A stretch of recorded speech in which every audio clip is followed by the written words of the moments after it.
Ano ulit yung sinasabi ni former spokesperson Harry Roque na tayo daw po ang nagpapasimula ng gulo? Na tayo daw po ang nagkakandak ng dangerous maneuver para i-trigger itong mga Chekwa na to para kampihan tayo ng US? Ha? Ano ulit yung sinasabi niya? Tingnan nyo tong video guys, kung tayo nga ba ang nagpapasimula ng gulo. Tingnan nyo kung gaano ka-manipulative ni former spokesperson Harry Roque at ginagamit niya yung kanyang napag-aralan kuno. At sa kanyang nakikita, tayo daw po guys ang merong mali. Mamaya ipi-play natin yung video ni Roque. Pero bago natin i-play, panoodin nyo muna to kung tayo nga ba ang nagkakandak ng dangerous maneuver.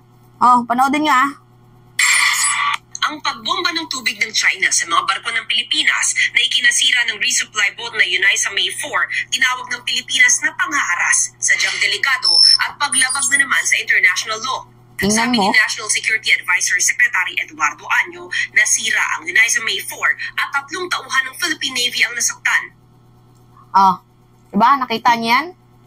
Tayo ba ang gumagawa ng moves? Tayo ba ang gumagawa ng hakbang para i-triggered out itong mga Chekwa na to? Ha? Tayo ba? Halos nga pinaggigit-gitan tayo ng 2 barko ng China Umiiwas tayo. Talagang pinaligiran nila tayo tapos sasabihin ni Roque tayo daw ang nagkakandak ng dangerous maneuver. Kasi guys, ganito yon. Last week, di ba meron ding 2 insidenteng nangyari nung March 5 at nasundan pa na kung saan meron pong nangyaring gitgitan, banggaan, water cannon doon sa West Philippine Sea. Ngayon, itong si Harry Roque nagsalita at sinabi niya na tayo daw po ang mali. Dito sa huling 2 insidenteng namataan na gitgitan doon sa West Philippine Sea. Kaya daw po tayo wina-water cannon, kaya daw po tayo binabangga ang vessels natin dahil tayo daw po ang may mali dahil nagkakandak daw po tayo ng dangerous maneuver. Yan po yung kanyang pagsisiwalat sa huling 2 nangyaring gitgitan doon sa West Philippine Sea. Actually, pangatlo na to yung pinlay ko sa inyo. So ngayon nga guys, sampal to kay Roque. Ano ulit yung sinabi mo na tayo yung yung nagkakandak ng dangerous maneuver? Kasi nga, sabi niya nga daw guys, natatawa ako ginagamit niya yung kanyang napag-aralan. Sabi niya, expert ako. Nag-aral ako ng Admiralty Law. Yan yung sabi niya.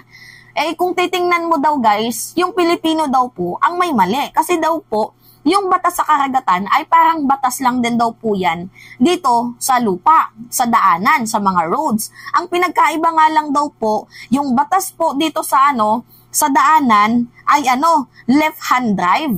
So yung yung driver po dapat nasa kaliwa. So sa batas naman daw po ng dagat, right-hand drive. So kung mag-overtake ka, syempre right-hand drive ka, yung driver nasa right, dapat pa-right din daw po guys, yung pag-overtake mo. Yan yung sabi ni former spokesperson Harry Roque kasi sabi niya nga daw po guys, nag-aral siya ng Admiralty Law. Nakikita niya yung pagkakamali na ginawa ng ating mga mamamayang Pilipino. I-play natin guys yung video kung paano po kung paano po minaliit ni former spokesperson Harry Roque itong ating mga mamamayang Pilipino at pinapalabas niya na tayo daw po ang may ginawang mali. So pinakita ko naman yung video sa inyo kanina guys na kung saan yung 2 barko ng China, pinapaligiran nila tayo tapos wina-water cannon kahit umiiwas tayo. Diba kitang-kita nyo naman na yung China yung may mali. So ngayon, ito yung sinabi ni former spokesperson Harry Roque. Pakinggan nyo Jason o pananakop, panlulusob na di ba kapag sinabi niyang mag-a-annex na ang China ng ating teritoryo, sinasabi niya malapit na ang invasion ng China. At ang nakakatakot po hindi sa ako'y pro-China. Pero ako po'y nag-aral ng international law at ng Admiralty Law. 2 na pong incident ng banggaan ng barko. Pero alam niyo po, hindi ka kinakailangan maging maritime lawyer para malaman mo na yung rules sa karagatan ay pareho ng rules ng kalye. Kaya nga lang, English rule, right-hand drive. Sa right-hand drive po, ang overtake hindi dito sa sa right side. Sa left sa pag mag-overtake tayo, nasa left side ang ating overtake. Pero kapag right-hand drive, baliktad po. Sa kabila ka mag-overtake. Kung titignan niyo po yung dalawang insidente na nagkaroon ng banggaan, lumalabas po na parang tayong nang bangga. Hindi malinaw sa atin yan kasi ang road natin sa traffic natin is left-hand drive. Pero yun nga po, pagdating sa karagatan, right-hand drive ang sinusunod. So ang overtake ng left-hand drive ay nasa left side. Kasi nga left-hand drive, so makikita ng driver kung sino yung nag-overtake. Pero sa dagat po, right-hand drive, so dapat ang overtake mo nasa right side. Baliktad nga po. Lahat ng banggaan natin, ang Filipino ship ay nasa left side na hindi siya dapat naroroon. Dapat nasa starboard side. Okay? Hindi ko na ginagamit yung mga technical terms. Okay. Diba, rinig nyo?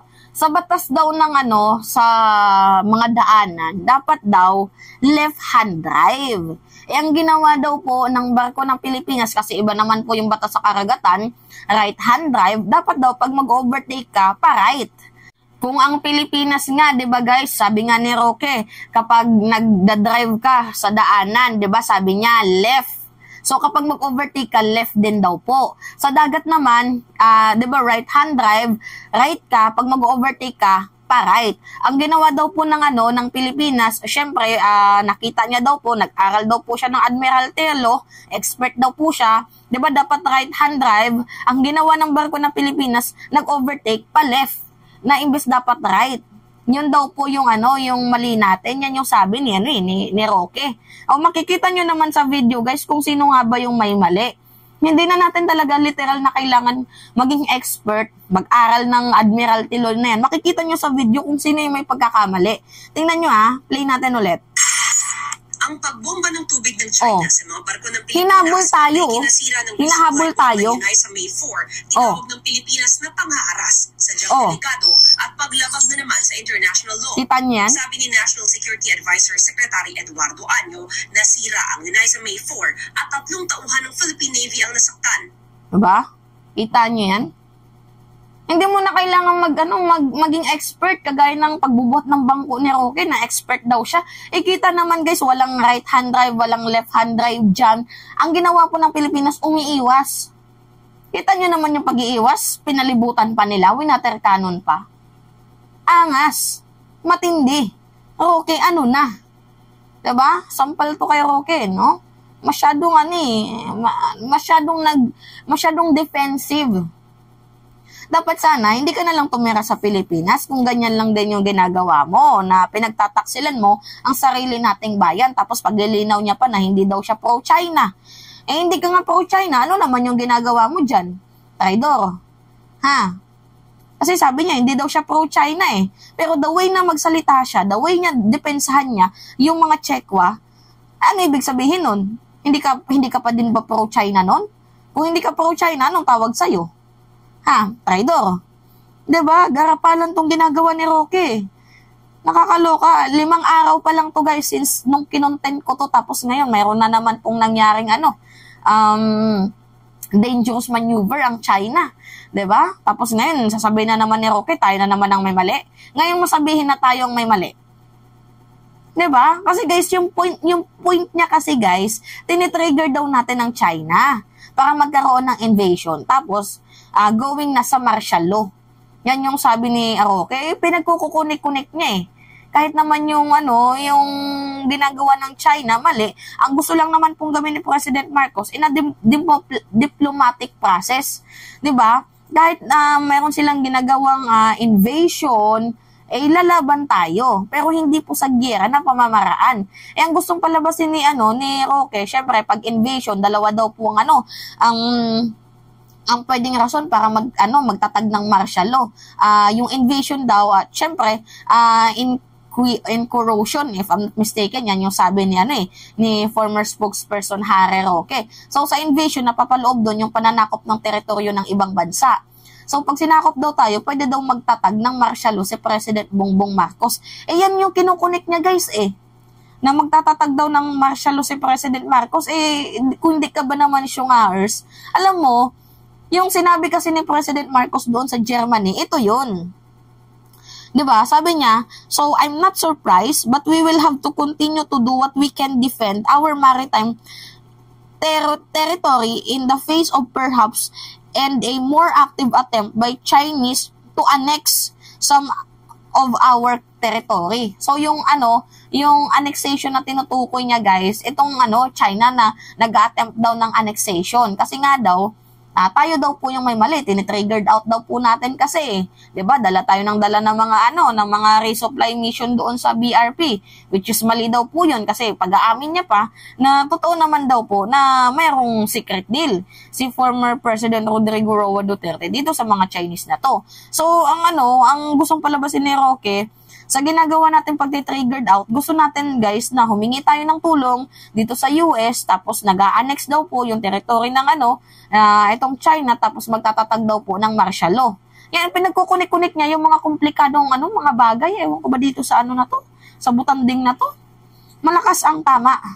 Yun lang yun yung masasabi ko. Malakas po ang kanyang tama. 'Di ba? Anyway, nakita niyo naman guys, na si Oki ang may tama.